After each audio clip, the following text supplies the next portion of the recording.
허리야담을 찾아주셔서 감사합니다. 항상 건강하시고 좋은 일만 가득하시길 기원할게요.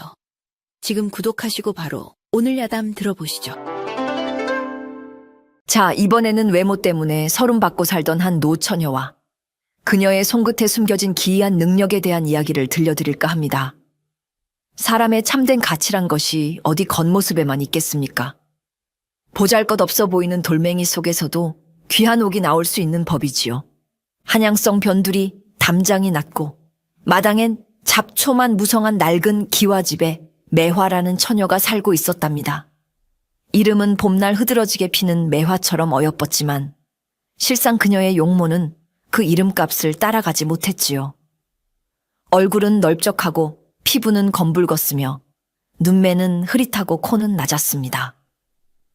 게다가 홍의를 훌쩍 넘겨 28을 바라보는 나이였으니 그 시절엔 영락없는 노처녀 취급을 받았지요. 사람들은 뒤에서 박색매화, 시집 못 간 노처녀라며 손가락질하기 일쑤였습니다. 본래 매화네 집안도 대대로 글 읽는 선비 집안이었으나 할아버지 대의 가세가 크게 기울어 지금은 겨우 체면만 유지하는 형편이었습니다. 아버지는 일찍 돌아가시고 홀어머니와 단둘이 살았는데 혼담이 들어오기는커녕 중매쟁이조차 발길을 끄는 지 오래였지요. 매화는 이런 자신의 처지를 누구보다 잘 알았기에 늘 고개를 숙이고 다니며 사람들의 눈에 띄지 않으려 애썼습니다. 말수도 적었고 웃는 법도 거의 잊은 듯 표정 없는 얼굴로 그저 묵묵히 집안일을 돌볼 뿐이었지요. 하지만 그런 매화에게는 남들이 모르는 비밀이 하나 있었습니다. 바로 그녀의 손끝에 깃든 기이한 능력이었지요. 그녀의 손이 닿으면 시든 화초가 생기를 되찾고 꺾인 나뭇가지에서 새순이 돋아났습니다. 그녀는 눈을 감고 식물에 손을 대면 그 안에 흐르는 생명의 기운을 느낄 수 있었고 심지어 약하게나마 그 기운을 북돋아 줄 수도 있었답니다. 하지만 이 능력은 축복이 아니었습니다. 어릴 적 우연히 이웃집 아이에게 이 능력을 보였다가 요사스러운 계집이라며 돌팔매질을 당했던 뼈아픈 기억이 있었기 때문이지요. 그 후로 매화는 자신의 능력을 철저히 숨겼고 어머니에게조차 이 비밀을 털어놓지 않았습니다. 그녀는 자신의 외모만큼이나 이 기이한 능력 또한 세상 사람들에게 받아들여지지 못할 저주 같은 것이라 여기며 더욱 깊은 침묵 속으로 자신을 가두었습니다. 그저 밤이면 마당 구석의 작은 화단에 쪼그리고 앉아 시들어가는 풀포기에 가만히 손을 대 생기를 불어넣어 주는 것이 그녀의 유일한 위안이었습니다. 한편 한양의 또 다른 골목 허름한 초가에는 서지훈이라는 젊은 선비가 살고 있었습니다. 그는 비록 집안은 가난했으나 머리가 총명하고 학문이 깊었으며 마음가짐 또한 강직하여 주위의 칭찬을 받곤 했지요.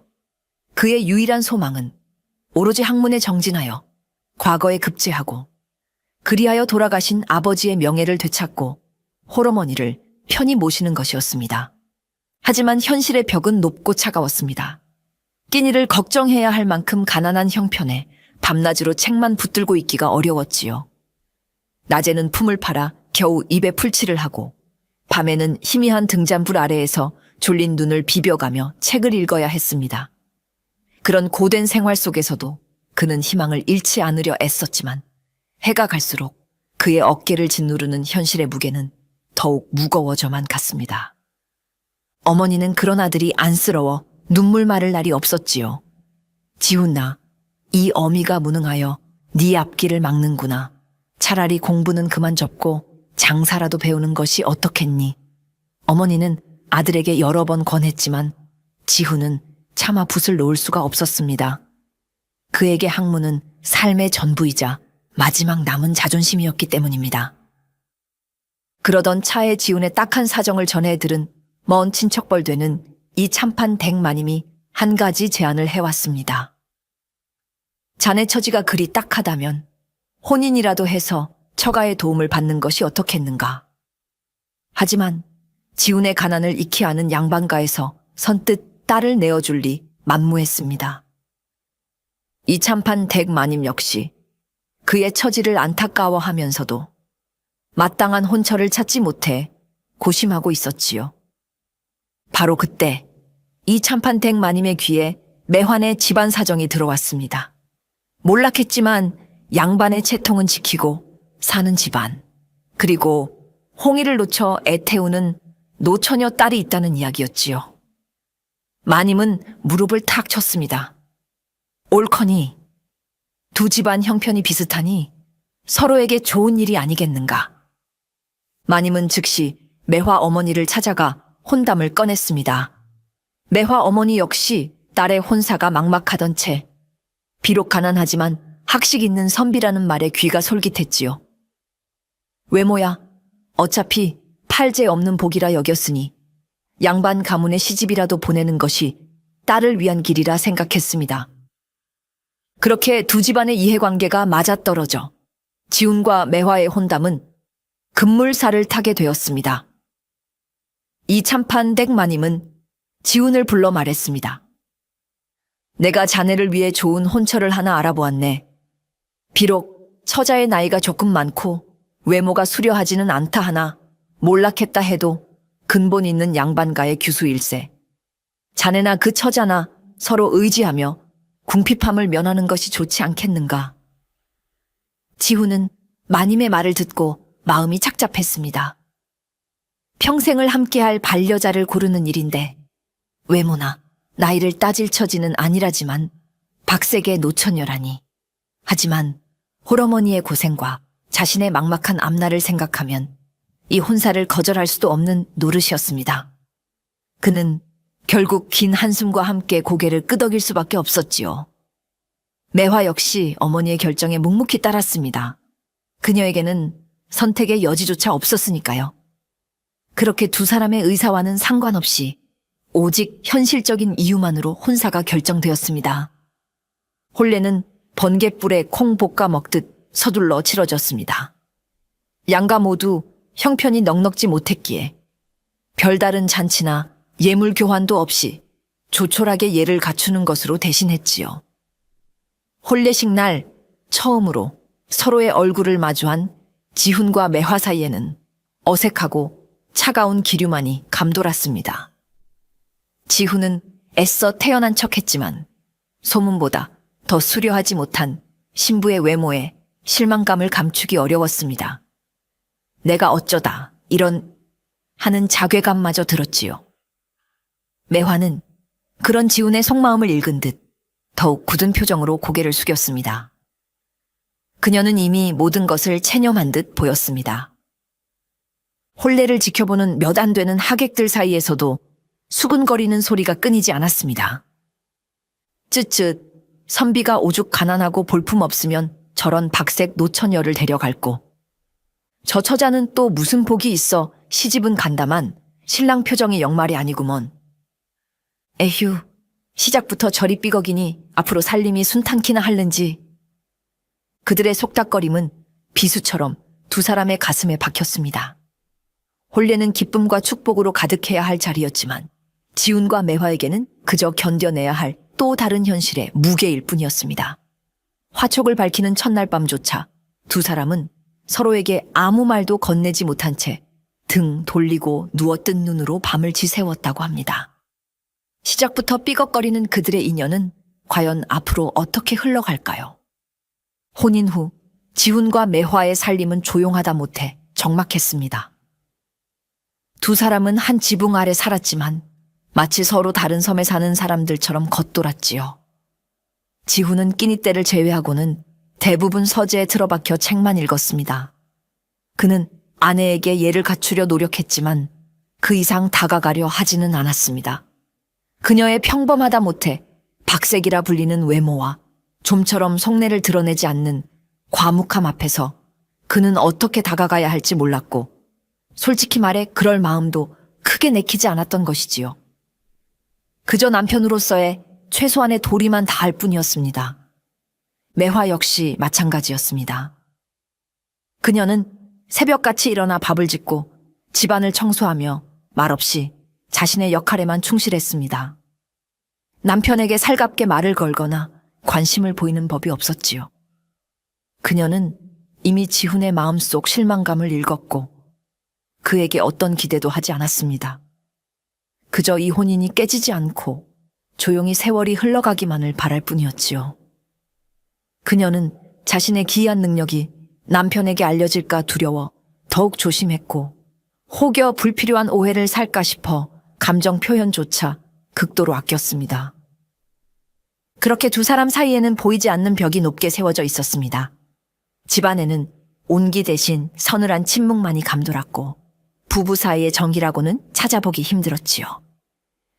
유일하게 매화가 마음을 터놓는 상대는 어려서부터 그녀를 따랐던 몸종 복례뿐이었습니다.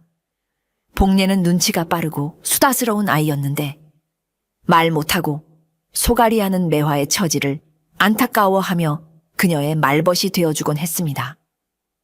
그러던 어느 날 지훈이 몹시 아끼던 난초 화분 하나가 시름시름 앓기 시작했습니다. 잎사귀가 누렇게 변하고 힘없이 축 늘어져 금방이라도 죽어버릴 것만 같았지요. 그 난초는 지훈이 돌아가신 아버지로부터 물려받은 유품이자 그의 고단한 삶 속 작은 위안거리였습니다. 지훈은 안타까운 마음에 물도 주고 햇볕도 쬐어주며 정성을 다했지만 난초는 좀처럼 살아날 기미를 보이지 않았습니다. 결국 그는 체념하고 시든 난초 화분을 마루 구석에 내버려 두었지요. 그런데 며칠 뒤 이상한 일이 벌어졌습니다. 죽어가던 난초가 거짓말처럼 다시 생기를 되찾기 시작한 것입니다. 누렇게 말랐던 잎사귀는 파릇파릇한 초록빛을 되찾았고 심지어 그 끝에서 작은 새순까지 돋아나고 있었습니다. 지훈은 자신의 눈을 의심했습니다. 아니, 이게 어찌 된 일이란 말인가? 그는 화분을 들어 이리저리 살펴보았지만 특별히 달라진 것은 없어 보였습니다. 혹시 내가 물을 너무 많이 주었던 것인가? 아니면 햇볕이 너무 강했던 탓인가? 그는 고개를 갸웃거리며 그저 죽을 운이 아니었나 보다 하고 대수롭지 않게 넘겼습니다. 하지만 그것은 우연이 아니었지요. 사실은 매화가 밤마다 남편 몰래 그 난초 화분에 가만히 손을 대고 있었던 것입니다. 그녀는 손끝으로 난초에 희미하게 남아있는 생명의 기운을 느꼈고 자신의 기운을 조금씩 나누어 주어 죽어가던 난초를 되살려낸 것이었습니다. 남편이 아끼는 난초가 시들어가는 것을 안타깝게 여긴 그녀의 작은 배려였지만 지훈은 꿈에도 알지 못했지요. 이것은 매화의 숨겨진 능력이 처음으로 그들의 삶에 작은 파문을 일으킨 사건이었습니다. 매화의 기이한 능력은 그 후로도 종종 예기치 않은 순간에 드러나곤 했습니다. 그녀의 유일한 말벗이자 몸종인 복례가 어느 날 심한 배앓이로 방바닥을 뒹굴며 고통스러워했습니다. 얼굴이 하얗게 질려 끙끙 앓는 모습이 몹시 안쓰러웠지요. 의원을 부를 형편도 못 되었기에 매화는 복례를 자신의 방으로 데려와 눕혔습니다. 그리고는 뒷산에 올라가 자신이 아는 약초 몇 가지를 캐왔습니다. 그녀는 단순히 약초를 다리는 것이 아니었습니다. 약초를 다듬고 끓이는 내내 그녀는 자신의 손끝으로 약초의 기운을 느끼며 그것을 극대화시키려 애썼습니다. 마치 약초와 교감하듯 정성스럽게 약을 다려 복례에게 먹였지요. 아씨, 속이 불덩이 같아요. 복례는 신음하며 약사발을 받아 마셨습니다. 그런데 이게 웬일일까요? 약을 마시고 잠시 눈을 붙였다 깬 복례는 언제 아팠냐는 듯이 멀쩡하게 일어나는 것이 아니겠습니까? 끊어질 듯 아팠던 바에는 편안해졌고 식은땀을 흘리던 몸은 보송보송해졌습니다. 아씨, 정말 신기해요. 아씨 약을 먹으니 씻은 듯이 나았어요. 아씨 손은 정말 약손인가 봐요. 복례는 신기해하며 호들갑을 떨었습니다. 매화는 복례의 반응에 속으로 뜨끔했지만 겉으로는 아무렇지 않은 척 태연하게 말했습니다. 별것 아니다. 그저 뒷산 약초가 용했을 뿐이겠지. 어서 기운 차리고 일이나 보거라. 그녀는 혹시라도 자신의 비밀이 드러날까 싶어 서둘러 말을 돌렸습니다. 하지만 복례는 그 후로도 매화의 손길이 닿으면 몸이 가뿐해지는 것을 몇 번 더 경험하면서 자신의 아씨에게 무언가 특별한 힘이 있다는 것을 어렴풋이 눈치채기 시작했지요. 그녀는 걱정스러운 마음과 함께 아씨에 대한 존경심을 더욱 키워갔습니다. 지훈 역시 조금씩 아내의 이상한 점들을 발견하기 시작했습니다. 처음에는 그저 무심코 지나쳤지만 난초 사건 이후 그는 자신도 모르게 매화의 행동을 유심히 관찰하게 되었지요. 그러다 보니 이전에는 보이지 않던 것들이 눈에 들어오기 시작했습니다. 예를 들어 매화는 유난히 마당 구석에 작은 화단 가꾸기를 좋아했는데 그녀가 돌보는 화초들은 가뭄에도 시들지 않고 늘 싱싱하게 피어 있었습니다. 특히 그녀가 오랫동안 가만히 어루만지던 병든 나무가 눈에 띄게 회복되거나 심지어 말라버린 줄 알았던 가지에서 새잎이 돋아나는 기이한 광경을 목격하기도 했지요. 또한 그녀가 만든 음식은 특별한 재료를 쓴 것 같지 않은데도 유난히 맛이 좋고 먹고 나면 속이 편안해지는 것을 느꼈습니다. 한 번은 지훈이 가벼운 감기 기운으로 입맛을 잃었을 때 매화가 끓여준 이름 모를 풀죽을 먹고 다음날 몸이 거뜬해지는 경험을 하기도 했습니다. 이상하다. 내 아내는 무언가 다른 것인가? 지훈은 혼란스러웠습니다. 매화의 행동 하나하나가 예사롭지 않게 느껴졌지만 그것이 무엇 때문인지 짐작할 수는 없었습니다. 그저 그녀에게 자신이 모르는 어떤 비밀이 숨겨져 있을지도 모른다는 막연한 의구심만을 품게 되었지요. 그는 아내에 대해 더 알고 싶다는 생각과 동시에 알 수 없는 것에 대한 두려움도 조금씩 느끼기 시작했습니다. 두 사람 사이에 보이지 않는 벽은 여전히 존재했지만 이제 그 벽 너머에 대한 지훈의 호기심이 조금씩 자라나고 있었습니다. 그러던 어느 해 가을, 지훈에게 큰 시련이 닥쳤습니다. 연일 밤을 새워가며 다가올 과거 시험 준비에 몰두하던 그는 결국 심한 과로와 영양 부족, 그리고 마음고생까지 겹쳐 그만 자리에 알아눕게 된 것입니다. 처음에는 가벼운 오한과 기침으로 시작했지만 병세는 걷잡을 수 없이 악화되었습니다. 지훈은 뜨거운 불덩이처럼 열이 끓어올랐고 밤새도록 심한 기침과 함께 피를 토하기까지 했습니다. 얼굴은 백지장처럼 하얗게 질렸고 숨소리마저 가늘어져 금방이라도 숨이 넘어갈 듯 위태로워 보였지요. 깜짝 놀란 매화 어머니와 복례는 급히 마을에서 가장 용하다는 의원을 불러왔습니다. 의원은 한참 동안 진맥을 하고 고개를 저었습니다. 몹시 위중한 상태입니다. 폐에 병이 깊이 들었고 심장의 기운마저 쇠하였으니 마음의 준비를 하시는 것이 좋겠습니다. 의원의 말은 사형 선고나 다름없었습니다. 이 소식을 전해 들은 이 참판댁 마님은 한달음에 달려와 혀를 찼습니다. 아이고, 내 이럴 줄 알았지. 저 박복한 며느리년을 들인 것이 화근이야. 복도 없이 서방 잡아먹을 팔자로구나. 에잉, 꼴도 보기 싫다. 그녀는 매화에게 온갖 악담을 퍼붓고는 돌아가 버렸습니다. 매화 어머니는 딸의 기구한 팔자를 탓하며 눈물만 흘렸고 복례 역시 어찌할 바를 몰라 발만 동동 굴렀습니다.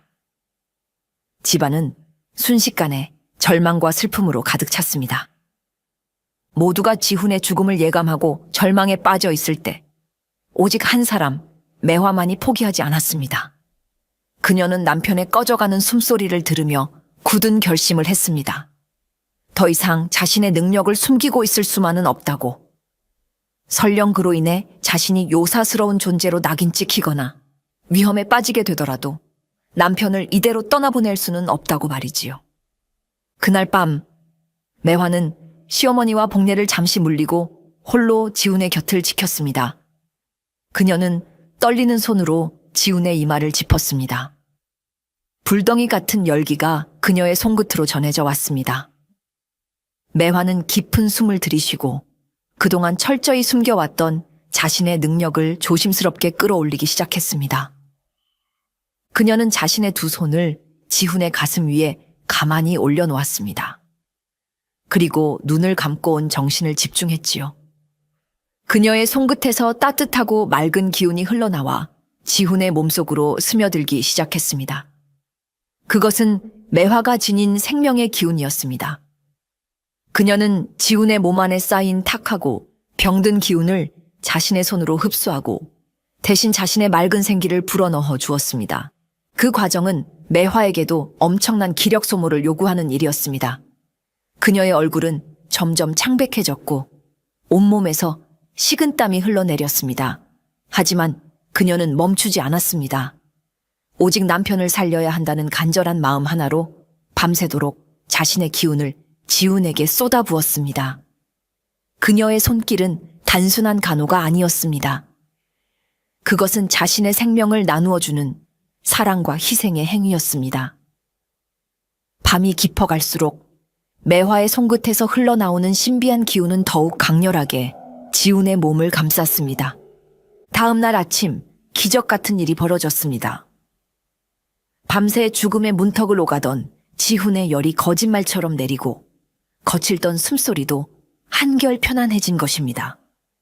그는 오랜만에 깊은 잠에서 깨어나 희미하게 눈을 떴습니다. 아직 몸은 쇠약했지만 분명 고비를 넘긴 듯 보였습니다. 간밤에 지훈은 의식이 거의 없는 상태였지만 꿈결처럼 아내 매화의 손길을 느꼈던 것을 어렴풋이 기억했습니다. 그것은 단순한 간호의 손길이 아니었습니다. 알 수 없이 따뜻하고 신비로운 기운이 자신의 온몸으로 퍼져나가며 고통을 덜어주고 생기를 불어넣어 주는 듯한 기이하고도 황홀한 느낌이었지요.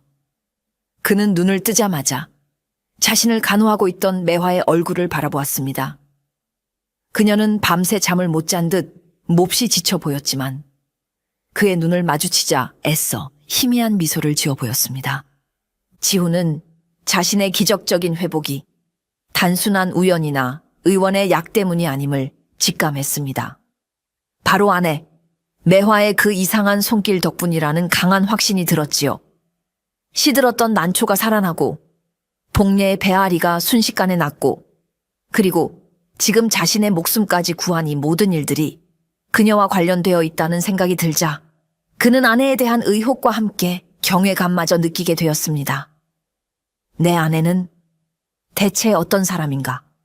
그는 몸을 추스르는 대로 반드시 아내에게 이 비밀에 대해 물어보리라 다짐했습니다. 며칠 후 지훈은 제법 기력을 회복하여 자리에서 일어날 수 있게 되었습니다. 그는 매화가 정성껏 끓여온 미음을 먹으며 그동안 마음속에 담아두었던 질문을 조심스럽게 꺼냈습니다. 부인, 내 염치 없는 질문일지 모르나 하나 물어봐도 되겠소? 매화는 지훈의 진지한 표정에 긴장하며 고개를 끄덕였습니다. 내가 사경을 헤매던 그날 밤 부인의 손길은 예사롭지 않았소. 마치 어떤 신비한 힘이 내 몸을 감싸는 듯 했는데 혹시 내 착각이었소? 지훈의 말에 매화의 얼굴이 하얗게 질렸습니다. 올 것이 왔다는 생각이 들었지요. 그녀는 차마 지훈의 눈을 마주보지 못하고 고개를 푹 숙였습니다. 그녀의 어깨가 가늘게 떨리고 있었습니다.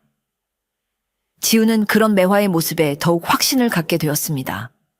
부인, 두려워 마시오. 나는 부인을 탓하려는 것이 아니오. 다만 진실을 알고 싶을 뿐이오. 부인에게는 남들이 모르는 특별한 무언가가 있는 것이오. 지훈의 목소리는 낮고 진지했습니다. 매화는 한참 동안 아무 말도 하지 못했습니다. 그녀의 마음속에서는 수많은 생각들이 교차했지요. 이제 와서 거짓말을 할 수도 없는 노릇이고 사실대로 말하자니 남편마저 자신을 요사스러운 존재로 여기고 떠나버릴까 두려웠습니다. 그녀의 눈가에 눈물이 맺히기 시작했습니다. 결국 매화는 더 이상 숨길 수 없다고 판단했습니다. 그녀는 떨리는 목소리로 아주 어릴 적부터 자신에게 있었던 기이한 능력에 대해 털어놓기 시작했습니다. 손끝으로 식물의 생기를 느끼고 어루만져 살려낼 수 있다는 것. 때로는 사람의 몸에 깃든 병의 기운이나 생명의 기운을 감지할 수 있다는 것. 하지만 이 능력이 사람들에게 어떻게 비칠지 두려워 평생 숨겨왔으며 그 때문에 늘 외롭고 불안하게 살아왔다는 사실까지 솔직하게 고백했습니다. 나리께서 위독하신 모습을 보고 차마 제 능력을 숨기고만 있을 수는 없었습니다. 혹 이 능력 때문에 나리께서 저를 괴물 보듯 하시거나 멀리 하실까 두렵습니다. 매화는 눈물을 흘리며 지훈의 처분만을 기다리는 죄인처럼 고개를 숙였습니다.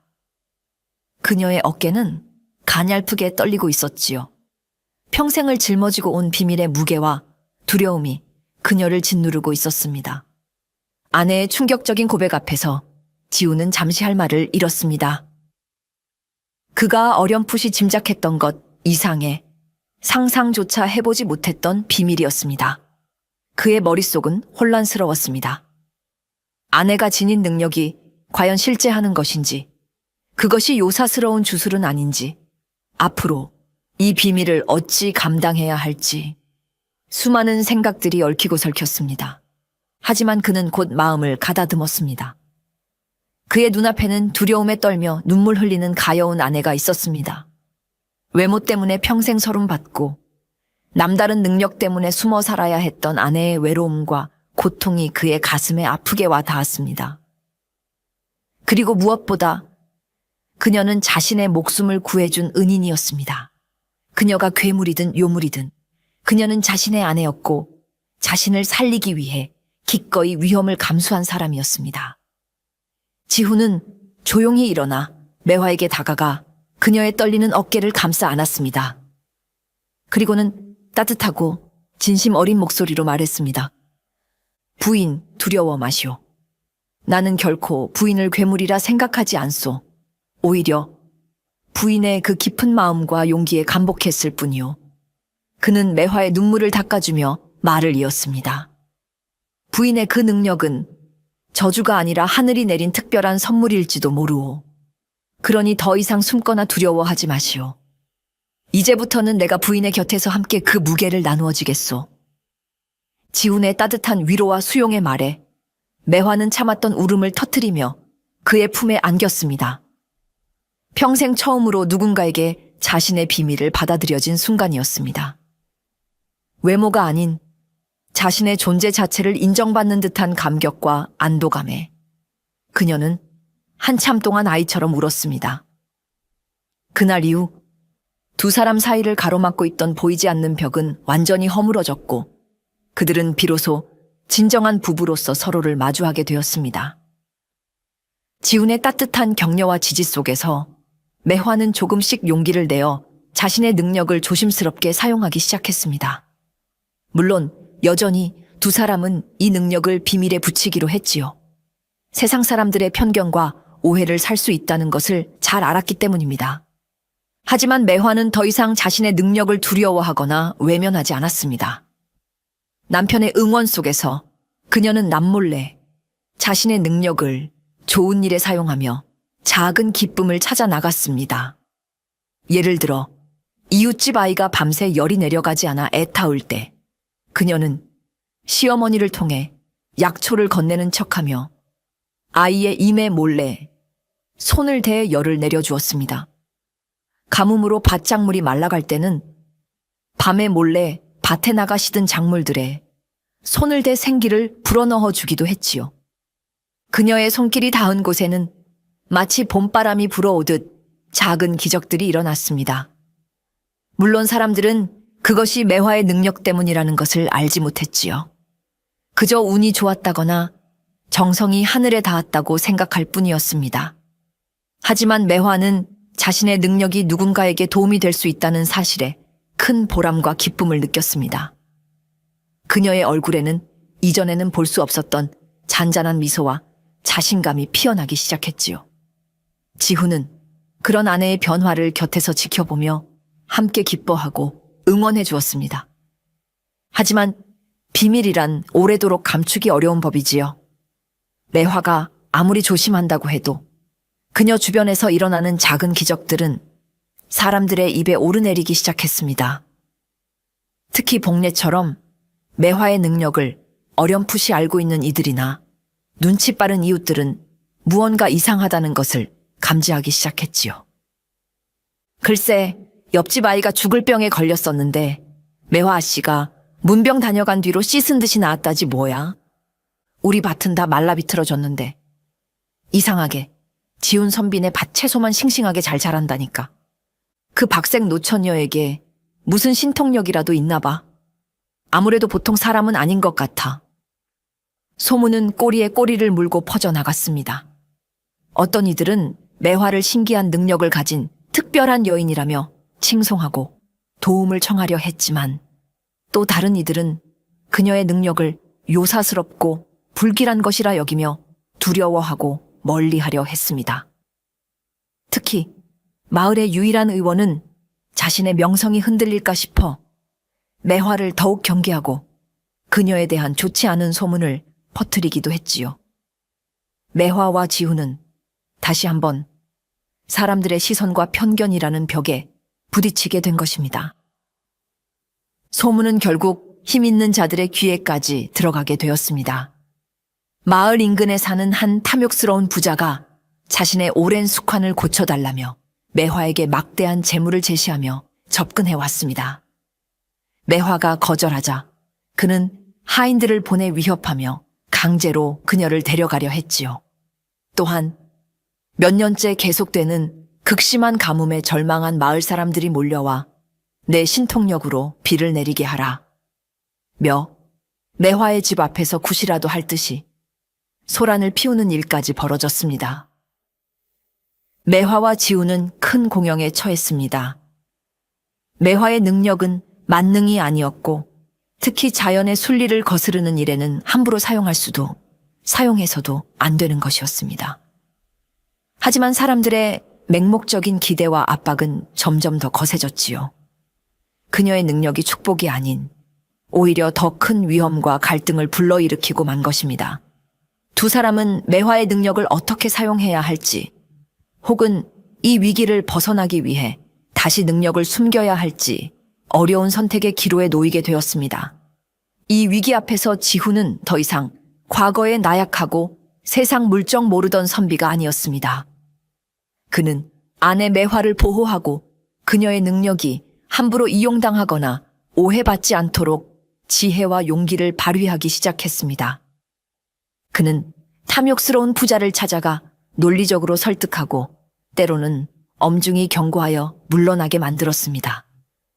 내 아내의 능력은 사람을 살리는 힘이지 당신의 탐욕을 채우는 도구가 아니요. 그의 강직한 태도의 부자는 결국 뜻을 접을 수밖에 없었지요. 또한 비를 내려달라며 몰려온 마을 사람들 앞에서는 매화 대신 나서서 차분하게 그들을 설득했습니다. 여러분, 제 아내의 능력이 하늘의 뜻을 바꿀 수는 없습니다. 하지만 우리가 힘을 모아 가뭄을 이겨낼 지혜를 찾는다면 하늘도 감동하여 단비를 내려주실지 누가 알겠습니까? 지금 우리에게 필요한 것은 맹목적인 기대가 아니라 함께 어려움을 헤쳐나가려는 의지입니다.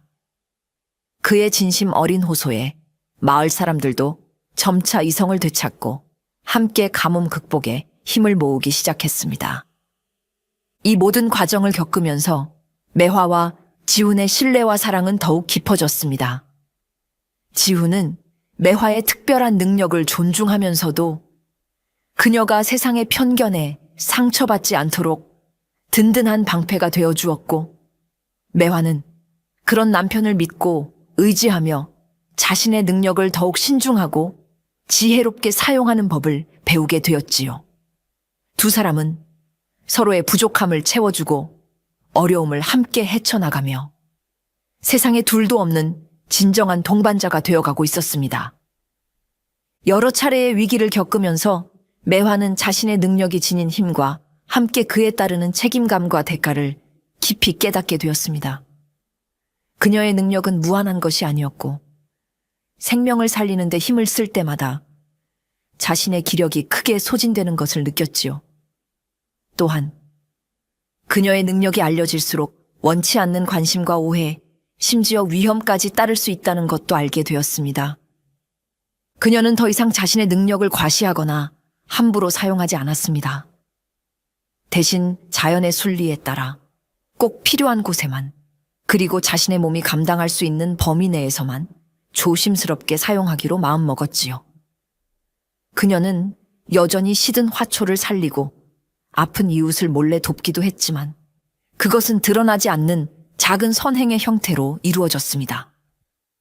그녀는 자신의 능력을 세상과 조화롭게 사용하는 법을 터득한 것입니다. 지우는 그런 아내의 결정을 전적으로 존중하고 지지했습니다.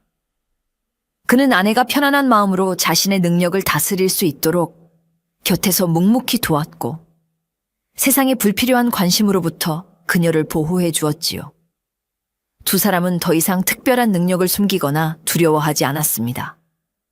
그것을 그저 그들 삶의 일부로 받아들이고 서로를 의지하며 평범하지만 조화로운 삶을 만들어 나가기 시작했습니다. 세월이 흘러 매화와 지우는 머리가 희끗한 노부부가 되었습니다. 그들은 여전히 한양 변두리의 작은 집에서 소박하게 살았지만 그들의 얼굴에는 젊은 시절의 고뇌와 불안 대신 잔잔한 평화와 깊은 만족감이 어려 있었습니다. 비록 큰 부귀영화를 누리지는 못했지만 서로를 깊이 이해하고 아끼며 조용하고 충만한 삶을 함께 일구어 왔기 때문이지요. 지후는 비록 높은 벼슬에 오르지는 못했지만 청렴하고 지혜로운 선비로서 주위의 존경을 받았습니다. 그는 아내의 외모가 아닌 그녀의 따뜻한 마음과 남다른 지혜, 그리고 평생을 함께하며 보여준 깊은 사랑에 늘 감사하며 살았습니다. 매화는 여전히 사람들에게 박색 아내라 불렸을지도 모릅니다. 하지만 그녀를 아는 사람들은 더 이상 그녀의 외모를 흉보지 않았습니다. 대신 그녀의 손끝에서 피어나는 생명의 온기와 어려움을 겪는 이웃을 남몰래 돕는 따뜻한 마음씨, 그리고 남편과 함께 역경을 헤쳐나온 그녀의 지혜와 강인함을 조용히 존경하게 되었지요. 그녀의 집 마당에는 사계절 내내 이름 모를 들꽃들이 아름답게 피어 있었는데 사람들은 그것이 매화 아씨의 손길 덕분이라고 수군거리곤 했습니다. 박색 아내의 신비한 손길 이야기는 그렇게 사람들의 입을 통해 잔잔하게 퍼져나갔습니다. 평범함 속에 숨겨진 비범함, 외모라는 껍데기 너머에 있는 진실한 가치, 그리고 서로의 부족함을 채워주고 아픔을 보듬으며 함께 성장하는 부부의 귀한 인연에 대한 이야기는 듣는 이들의 마음에 깊은 감동과 함께 따뜻한 여운을 남겨주었습니다. 그리고 그 이야기는 오늘날까지도 우리에게 진정한 아름다움과 행복이란 무엇인지 조용히 묻고 있는지도 모르겠습니다.